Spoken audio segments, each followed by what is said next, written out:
Hey guys, so I've been kicking around this thought in my head for the past couple of years now that in the context of dismounted patrolling in a rural environment, be that wooded or something a little bit more exposed, the modern method of carrying your rifle high and across your body, even though it may look to be in a more ready state than the method our forefathers used, just carrying the rifle down at the waistline. I just wonder what's the advantage of that in the context of dismounted patrolling.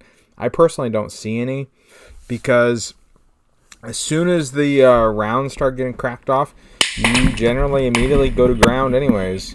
So I don't really see what's the point in it being in a more ready state. The other thing is, I generally like having my rifle in my hands. It helps me navigate terrain a lot easier, I feel, and is just less cumbersome as being attached to my body.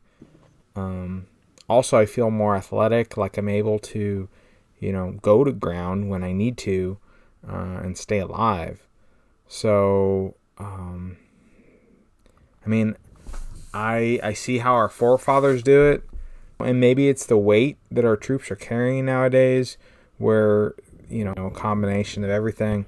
But I feel like carrying the rifle in my hands doesn't inhibit my ability to raise the rifle up and effectively return fire. It also seems like it aids in being able to dash from cover to cover, and I just feel a lot more agile than if I were to have something lashed to me.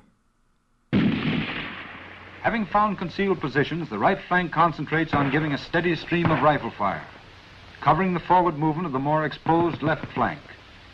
Fire and movement, the principle underlying modern infantry assault. Fire, steady, accurate, and overwhelming. Movement, rapid and direct, toward the point to be taken. Move under the protection of the opposite flank, take a concealed position, and begin coordinated fire.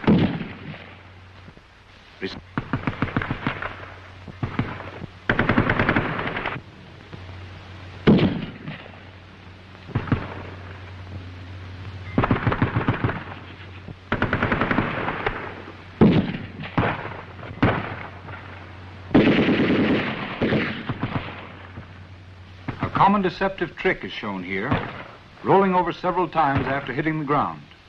When the terrain seems suitable for this means of deception, watch out for it.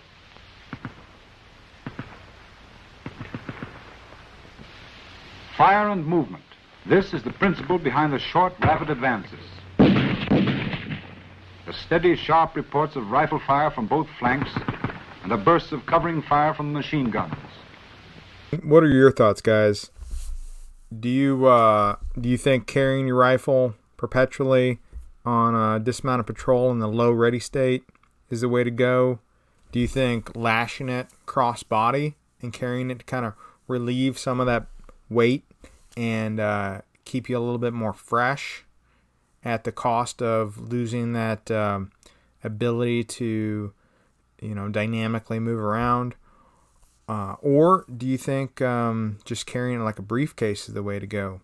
One thing about briefcase carry that I haven't touched on yet is the ability to actually use a sling for multi-purpose, for actually stowing it behind your back, and by using it as a shooting aid in the form of a loop sling, which I think gives briefcase carry maybe an edge in being able to engage at those extended distances, 300, 400, 500 meters. Now, there may be a fourth option here, and that's something I see Pat McNamara really preaching, and I'm going to call that necklace carry, where it looks like, it could relieve some of that pressure, take that off your arms for those extended patrols, and still allow you to have that dynamic range of motion. You see how he runs, he transitions the rifle to a single hand, similar to like what you do in a briefcase carry. and he's still able to, fluidly raise it up. So maybe that's something we need to consider in this approach as well. So if you guys want to get together or just as individuals go out and test each of these, playing with them, going on maybe some extended patrols, doing some dynamic movements, rushing from cover to cover, doing some low crawls, high crawls, some modified crawls, and then, coming back and discussing what your thoughts are on this. I'd really love to hear them. But play with them for a while and then come back and we'll talk.